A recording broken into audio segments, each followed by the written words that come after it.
following his satirical but poorly received comments about Meghan Markle in a column for the Sun newspaper, Jeremy Clarkson appears to have been relieved of his presenting duties by Amazon, who make his hit programmes The Grand Tour and Clarkson's Farm. Now the producers of the quiz show Who Wants to Be a Millionaire are mulling over his future. So, should ITV fire Jeremy Clarkson? Let's speak to Amanda in East Sussex. Hi, Amanda. Hi, Mark. Happy New Year. Happy New Year. Great to see you. Amanda, are you in Team Clarkson or Team Markle? Definitely Team Clarkson. Although I don't agree with some of his comments. I think he went too far, and that's the price he's now paying because, you know, he's not really thought about how it's going to come across to the majority when he put that out there. I completely understood that he was referring to a Game of Thrones scenario. Not that I've ever watched Game of Thrones, but I get where he was coming from. But at the same time, not everyone has seen Game of Thrones. So that obviously didn't go in his favour. And although obviously many people have seen it, but by the by, he shouldn't have said some of the things he said. So I think the problem here now is that cancel culture has become so pervasive in society that it is taking over the actual kind of common sense side of the situation. So in other words, instead of people taking a step back and thinking about the fact that he was just making a joke, he wasn't really meaning what he said about Meghan Markle, but his feelings came across as being too strong about her. So that's where it hasn't worked. But the thing is, we've got to stop with this insane cancel culture, because you cannot just cancel every single person in the world that you don't like when they say something, because otherwise we'll have nobody left on television or radio eventually, and we'll just have a bunch of Puritans who sit there and dictate to us how we should live our lives and what we should say and how we should think, because this is where cancel culture is leading. So I really don't agree with everybody cancelling Jeremy Clarkson. I've never followed Jeremy. I've never taken any interest in Jeremy until this happened.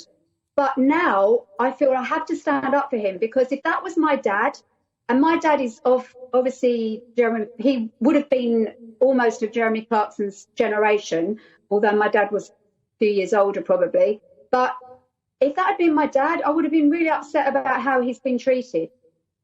Because I don't think Jeremy Clarkson really meant to offend as much as he has managed to offend, if you see what I'm saying. I think he kind of said it quite jokingly, but in a very poor taste, joking way. Amanda, I agree with you. You've got a great sense of humour. Clarkson is a satirical figure. He's controversial. That's what he's paid to do. He's also paid to have an opinion, which I can relate to. The bottom line is, Amanda, that he was joking. He said that he said, I hate Meghan Markle on a cellular level. Now, that's such an extravagant way of putting it, that in itself is sort of, I mean, yes, he doesn't like Meghan Markle, but it's a funny way of saying it. And he's an entertainer.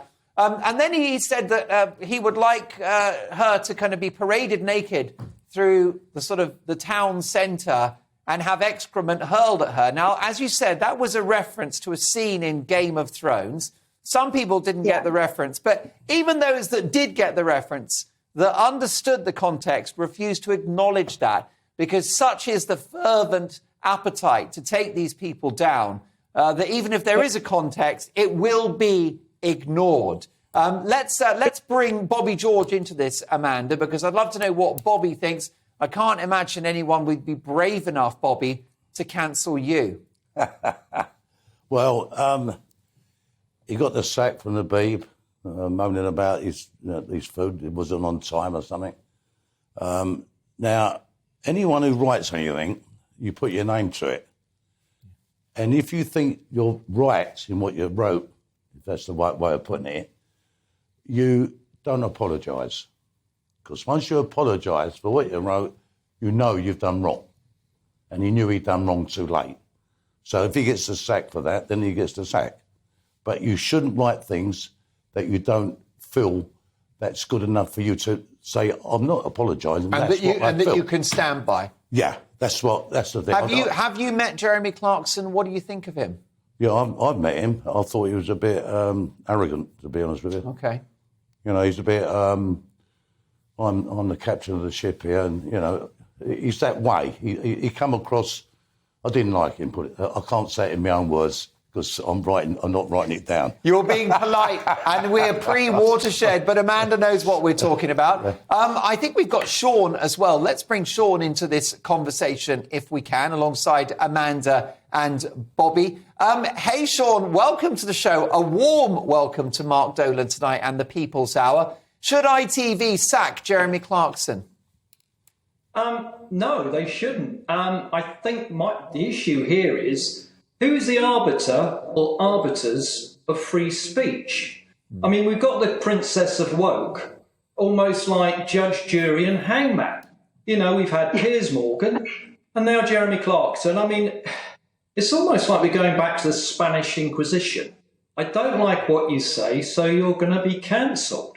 Now, Jeremy Clarkson's free to express his views. I mean, some might like it, some might not. But at the end of the day, offence is taken, not given. Now, Jeremy Clarkson in that article, and I think, you know, it's been mentioned before, it's all about context. And 10, 100 people could read or hear that article and have different views on it. So why should 1 or 2 or 3 people say, well, that individual needs to be cancelled? It really is getting mind-blowing now in terms of democracy and free speech, which is what I thought this country was all about. But people are almost afraid to put their head above the parapet and say what they think. Yes, he probably went a little bit too far, but I would cite Jo Brand. Now, Jo Brand came out, she's left-wing, Jeremy Clarkson's right-wing, so why are the rules different for Jo but not for Jeremy? You know, it just seems that we've got parallel rules being imposed upon us from on high, I would suggest, in terms of what we can say and what we can write. And it's all about context. I mean, parody and satire seem to have gone out the window, which is worrying in a first world democracy.